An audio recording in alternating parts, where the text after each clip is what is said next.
Dewanna Bonner is gone, Indiana fans. I'm so sorry. This is a terrible video for you. According to Andy Costa, there is a great mystery surrounding Dana Bonner and her absence, okay? So over the last 4 games, the Indiana Fever's Dewanna Bonner has been missing. It's getting to the point where I'm on my Twitter timeline and the fans are saying that she has, quote unquote, quietly quit. They say that she just pulled the ultimate plot twist and walked out on the Indiana Fever as if she had better things to do. Maybe she does, but is it drama, shade, or did she finally get sick of the craziness that is WNBA reality TV masquerading as basketball? Whatever it was that caused her to leave faster than a coach following a technical foul, stick around, because this isn't just a walkout, it's a full-blown soap opera in sneakers. Dewanna Bonner is officially done with the Indiana Fever. DB's been out for the last 6 games for personal reasons, but aside from that, the team has been fairly quiet about what's going on, and there has been a lot of conjecture about her absence. The entire situation was just kind of strange, and many Fever fans were wondering that she would never return, and today it was announced that she has no plans to return. The main reason she wanted to leave the Indiana Fever is that, according to reports, she felt that she would be a starter somewhere between Dana Bonner's most recent fashion-forward tunnel walk and another lackluster Sault team. She decided that she was done, not done evolving, not done dominating, just flat out done with the Indiana Fever. She didn't even receive a warning. 1 minute she was sulking on the bench with a face that screamed, "Don't talk to me." The next boom exit, stage left, her ghosting that roster like a bad hinge. Did date leaving Indiana more confused than ever in another non-shocking turn of events? It's being reported that Dewanna Bonner no longer wants to be with the Indiana Fever. I was surprised that she went there in the first place, honestly, because of the harassment she and her wife experienced from the Fever fans last year. So this isn't shocking to me. The article says that she could end up in Phoenix or the Dream, but I'm biased because I have Dream season tickets, so come to Atlanta. She began the season with the Fever and was immediately benched, and Lexi started, so this is all conjecture. However, let's not pretend that this was about burnout or self-care. This wasn't some soul-arching retreat to Bali. Rather, it was a classic case of, if I don't get to start, then I'm taking my ball and going home, because heaven forbid a veteran actually has to earn her minutes. Dana wasn't trying to compete, rather she was trying to coast. And when the Fever gave her a nice, cozy seat on the bench instead of the starting 5, she didn't just pout, she exploded. Of course, the Dana Bonner news would surface while I'm out, but I can't say that it caught me off guard, because it definitely didn't at this point. They called her Mama Bear during training camp, and after a few games, she was embraced. She had her breakthrough early in the season, moving up the scoring ranks, and now everything has fallen apart. She was no longer in the starting lineup and hadn't really produced much, especially on the offensive end. You know, Indiana's front office is probably still trying to figure out how she managed to file for a symbolic divorce document in the middle of practice against the same team that gave her a chance to restore what was left of her veteran glow-up. Got caught off guard by a huge ego explosion, so NASA probably noticed. Dana didn't just leave. Instead, she strutted out like she was on an award show carpet, minus the praise and the applause. However, I see a lot of Fever fans criticizing DB, saying things like, "Oh, I never saw someone take so much personal time off," and who takes personal time off? I don't know if you're not family or I don't know if you may hate your family, but family comes first. Let's avoid doing that. She is reportedly trying to put together a WNBA supergroup, as if she were auditioning for Destiny's Child, the retirement years. Word on the court is that she is eyeing Atlanta, which is, of course, the city where fading stars go to feel famous again. To add some spice, she wants to work with Brittany Griner, as if that pair didn't sound like the plot of a buddy cop movie where no one actually arrests anyone. Instead, they just passive-aggressively subtweet their teammates. The same Brittany Griner. The real kicker is that Dana turned on Caitlin Clark like she was flipping a switch. One day, all supportive veteran energy, mentor mode activated, and then she's acting like Caitlin's mere presence is an insult to the game. It's as if Dana woke up one morning, saw Clark's face on a cereal box, and decided that was her villain origin story. Apparently, Dana believes that teaming up with her will reignite something magical, as if dropping a few triple-single stat lines next to Brittany Griner is going to revive her legacy. By sheer force of popularity, Caitlyn is dragging the entire WNBA out of relevance. However, Dewanna Bonner's ego couldn't keep the spotlight from tilting even a centimeter away from her, so not even halfway through the season, your ass couldn't hit the side of a board and was stinking it up every game, and you're mad about a starting spot or you've completely lost all respect for your punk ass, and now your preferred destination is the Phoenix Mercury in the dream, oh what? So you can return with Alyssa Thomas and Scissor? Dana looked like she was watching someone steal her parking space every time Caitlyn hit a logo 3. It wasn't basketball anymore, it was high school with sweatbands. And don't think Connecticut is opening their arms either. She tried to sneak back in that door like no one remembered how she dipped out the last time, but no one's trying to replay that tired rerun. The Sun have moved on and aren't trying to be the emotional support franchise for veterans. The Black Klan and Black Klan are sitting here supporting this weak-ass move.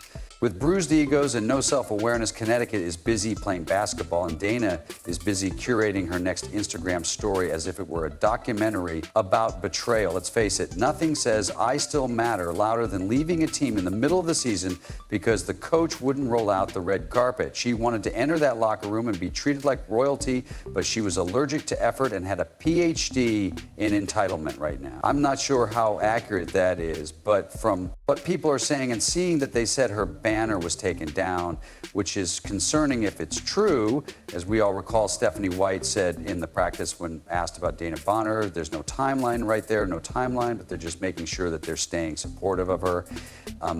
I don't know if it's really a team thing, a team issue, the reason why she is missing right now. I feel like it's something personal, and her big pitch to Atlanta, it's giving desperation. Smart idea. She's relying on star power she doesn't have and chemistry that doesn't exist, because if Atlanta needs another drama magnet right now, it's another one that disappears when things get tough. However, why not throw another log onto the chaos fire? Meanwhile, Caitlyn is out there getting trashed like it's open season, trying to make the WNBA appealing to a new generation, while Dana is treating the league like her own reality show. There's no desire to compete, no fire to prove people incorrect, just attitude entitlement, and a lot of side-eye. She's not playing basketball anymore, she's just performing it, but the audience isn't applauding, it's not quitting, it's the timing, the energy, the diva vibes. She didn't leave with dignity, she flounced, and she made a whole drama out of it, knowing full well that it would blow up social media. Now she's pitching herself as a free agent with options, but all she has is a highlight reel that has stopped receiving new clips, and if she gets picked up by anyone, it will be out of pure curiosity, like watching a reboot of a show that was never that good in the first place to see how bad it can get. Her attitude is louder than her output, and her game isn't sharp enough to justify the noise. You signed a contract, you committed to this team, and you're just going to quit in the middle of it. You weren't contributing to our team anyway.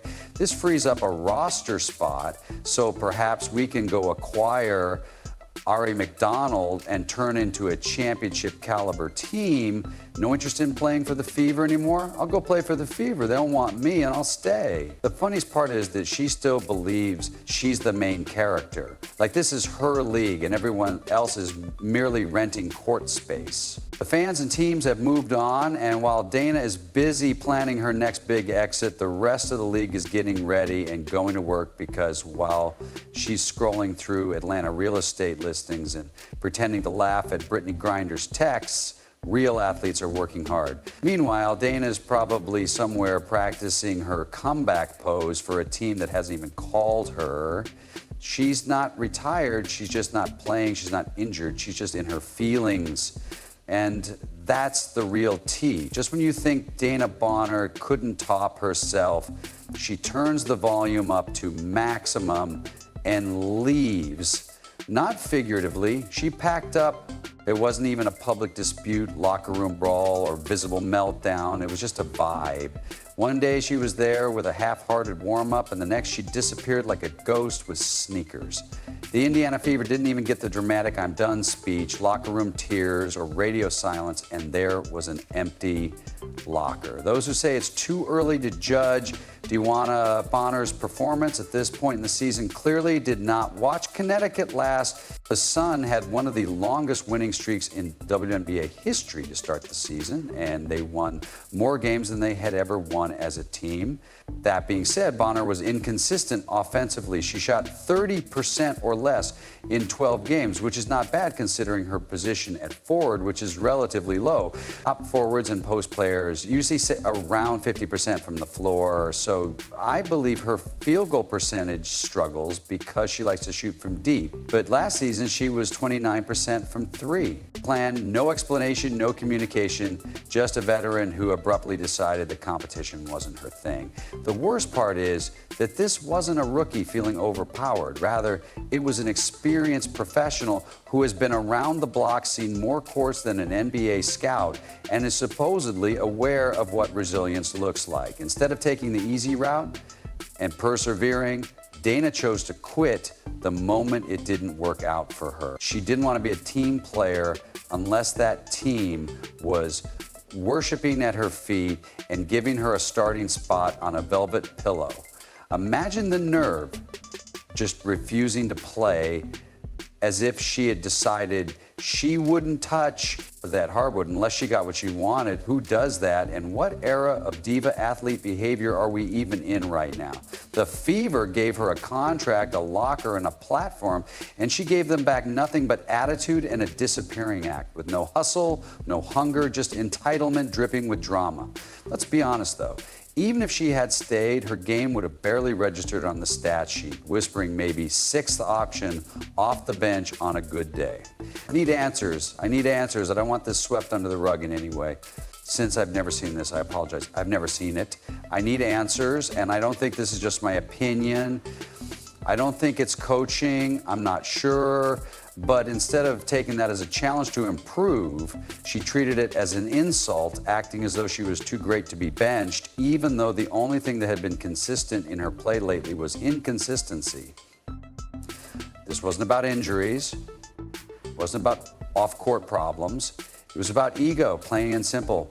Dana Bonner left because the WNBA dared to change without her consent. She believed that her name would be sufficient to, this isn't a trade request.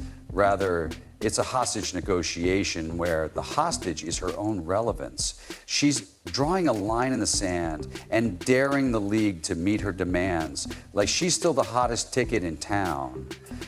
When it didn't work out, she went into full meltdown mode, but instead of blowing up, she just slid out the back door like she was trying to avoid paying the bill after dinner. Now that the rumors are circulating, she's pushing for a move without politely asking. She wants to leave Indiana and any environment that requires effort, accountability, or humility. She's not even pretending to show up anymore. The fact that she is blatantly refusing to play is borderline cartoonish, but it's true. She is refusing to eat broccoli at dinner like a toddler, but in this instance, the broccoli is hustle and the table is the Fever season. This whole Dana Bonner thing is getting on my nerves a little bit. So it turns out that she scrubbed off everything related to Indiana Fever. What is going on?